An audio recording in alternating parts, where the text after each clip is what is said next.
എല്ലാവർക്കും നമസ്കാരം. എം.ടി. സാറിൻ്റെ സ്മരണയ്ക്ക് മുമ്പിൽ 2 വാക്കുകൾ പറയുകയാണ്.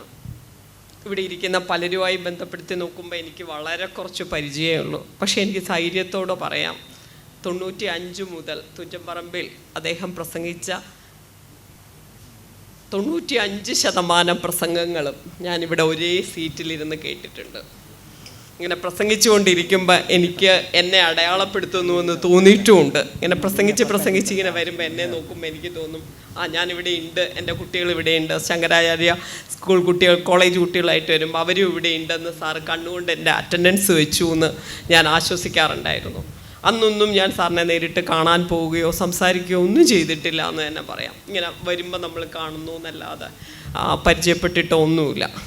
ഇവിടെ നടക്കുന്ന ഏതെങ്കിലും ചെറിയ സംവാദങ്ങളിലെങ്കിലും എൻ്റെ ശബ്ദം കേട്ടിട്ടുണ്ടെങ്കിലേ ഉള്ളൂ, അല്ലാതെ ഞാൻ സംസാരിച്ചിട്ടുമില്ല.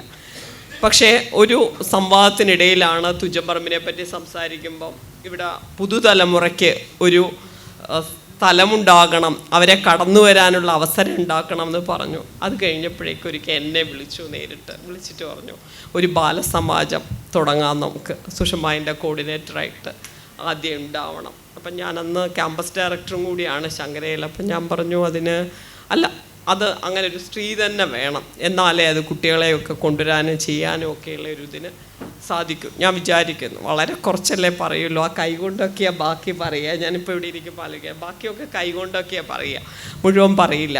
അപ്പോൾ ആ മുഖത്തെ ഭാവത്തിൽ നിന്ന് ഞാൻ ആരാണ് പറയുന്നത് എന്നോട്, ഞാനത് തള്ളിക്കളയാൻ എനിക്കാവുമോ? രണ്ടാമത്തെ കാര്യം, ഞാൻ എപ്പോഴും വിചാരിക്കും, തുഞ്ചൻപറമ്പിൻ്റെ അടുത്ത് വരുമ്പോൾ ഞാൻ വിചാരിക്കുന്ന ഒരു കാര്യമുണ്ട്. തകഴി ശിവശങ്കരപ്പിള്ളയുടെ കഥകളെക്കുറിച്ചാണ് ഞാൻ റിസർച്ച് ചെയ്തത്. ഒരു ജ്ഞാനപീഠം കിട്ടിയ എന്നെ ONV സാറ് പഠിപ്പിച്ചു, 2ാമത്തെ ജ്ഞാനപീഠം. 3ാമത്തെ ജ്ഞാനപീഠത്തിൻ്റെ അടുത്താണ് ഞാനിരിക്കുന്നത്.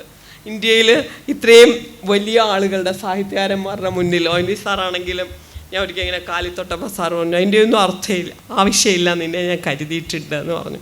അപ്പോൾ അത്രയും വലിയ ഒരാളാണ് എന്നോട് പറഞ്ഞത് അങ്ങനെ. അപ്പം ഞാൻ അതുമായി ബന്ധപ്പെട്ട് കുറച്ച് പ്രവർത്തനങ്ങളൊക്കെ ഇവിടെ ചെയ്തിട്ടുണ്ട്, കുറച്ച് പ്രവർത്തനം ചെയ്തിട്ടുണ്ട്.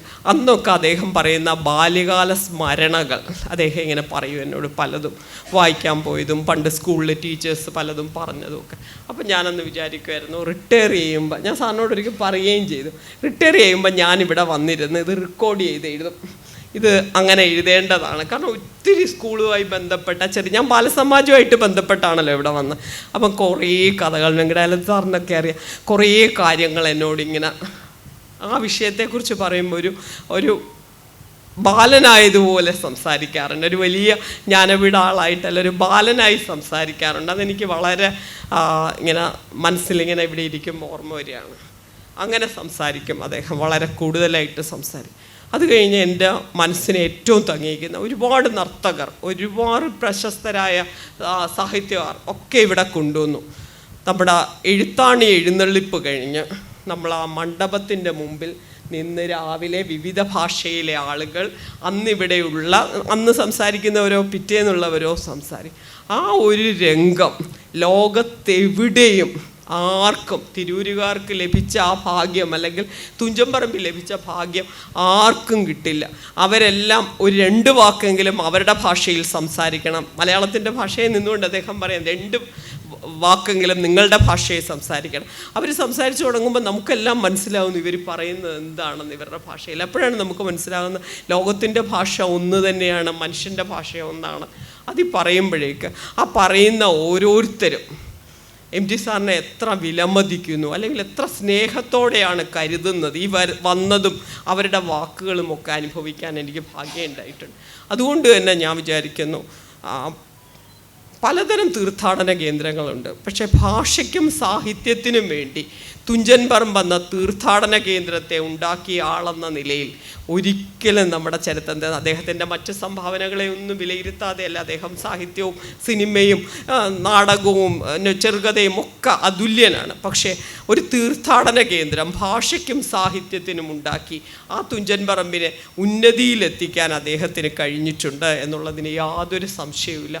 അത്തരത്തിലുള്ള ഒരു ദീർഘവീക്ഷണം മറ്റു മതേതര സംസ്കാരത്തിൽ നിന്ന് വ്യത്യസ്തപ്പെട്ട് ഭാഷയിലേക്ക് നമ്മളെ കൂട്ടിച്ചേർത്താൽ നമ്മൾ എങ്ങനെയാണ് മലയാളികൾ എന്ന് വിളിക്കുന്നത്, ആ മലയാളികൾ എന്നതിലേക്ക് ചേർത്ത് നിർത്താൻ അദ്ദേഹത്തിന് കഴിയും.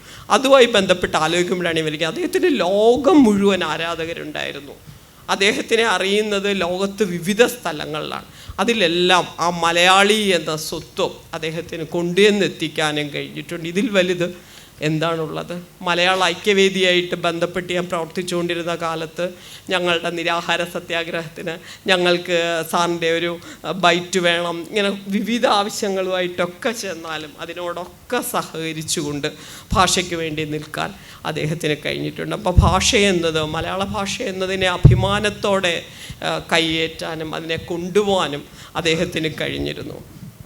വളരെ വ്യക്തിപരമായ ഒരു കാര്യമാണെങ്കിൽ പോലും എൻ്റെ ജീവിതത്തിൽ ഞാൻ ജീവിച്ചിരിക്കുന്നതിൻ്റെ ഏറ്റവും വലിയ അംഗീകാരമായി എനിക്ക് തോന്നുന്നത്, ഞാൻ മലയാള സർവകലാശാല വൈസ് ചാൻസലറായിട്ട് എത്തുമ്പോഴേക്ക് തുഞ്ചൻ ട്രസ്റ്റിൽ ഒരു ദിവസം എന്നെ വിളിക്കുകയും അദ്ദേഹം എനിക്ക് പൊന്നാട അണിയിക്കുകയും ചെയ്തു. അതെൻ്റെ ജീവിതത്തിൽ ഒരാൾ ജീവിച്ചതിന്, ഞാൻ നേരത്തെ പറഞ്ഞല്ലോ, 2 ജ്ഞാനപീഠക്കാരുമായി സംസാരിക്കുകയും ഇടപെടുകയും ചെയ്തു. മൂന്നാമത്തെ ഒരാൾ എനിക്ക് വളരെ, ഞാൻ എത്ര നിസ്സാരയാണ് എനിക്കറിയില്ല, ഞാൻ എത്ര നിസ്സാരം, പക്ഷേ എനിക്ക് അദ്ദേഹം പൊന്നാട അണിയിച്ചു തന്ന ആ നിമിഷം ജീവിതത്തിൽ എനിക്ക് ഒരിക്കലും മറക്കാൻ പറ്റാത്ത ഒരു കാര്യമാണ്. അതുപോലെ ഇവിടെ തുഞ്ചൻപറമ്പിലെ എല്ലാവരെയും എത്ര ചെറിയ വാക്കുകൊണ്ട്, നോട്ടം കൊണ്ട്, കൈവിരൽ കൊണ്ട് അദ്ദേഹത്തിന് ഭരിക്കാനും നിയന്ത്രിക്കാനും അദ്ദേഹത്തിൻ്റെ മനസ്സ് മനസ്സിലാക്കാനും കഴിയുന്ന ഒരു സംഘത്തെ കൂടെ കൊണ്ടുപോകാൻ അദ്ദേഹത്തിന് കഴിഞ്ഞു എന്നുള്ളത് നമ്മളിൽ ഓരോരുത്തർക്കും, ഇവിടെ നമുക്കറിയാവുന്ന എല്ലാവർക്കും തിരിച്ചറിയാവുന്ന കാര്യമാണ്. ഓരോരുത്തരോടും എന്താണ് പറയേണ്ടത്, ഏതൊക്കെ നിങ്ങളോട് ചെയ്യാൻ പറയാം എന്നുള്ളത് വളരെ കൃത്യമായി, അത്തരത്തിൽ വലിയൊരു അഡ്മിനിസ്ട്രേറ്റർ കൂടിയായിരുന്നു അദ്ദേഹം. വാക്കുകൾ കൊണ്ടല്ലാതെ അദ്ദേഹത്തിന് കൺവേ ചെയ്യാൻ പറ്റുന്ന വലിയൊരു ലോകമായിരുന്നു. അതുപോലെ മനസ്സിൻ്റെ കഥകൾ എഴുതിയിരുന്ന, വിശപ്പിൻ്റെ കഥകളായിരുന്നു നവോത്ഥാന കാലത്തുണ്ടായിരുന്ന. അതിൽ നിന്ന് മനസ്സിൻ്റെ സംഘർഷത്തിലേക്ക്, മനസ്സ് ശരീരത്തിനേക്കാൾ അപ്പുറമാണെന്നും അതിൻ്റെ വേദനകളും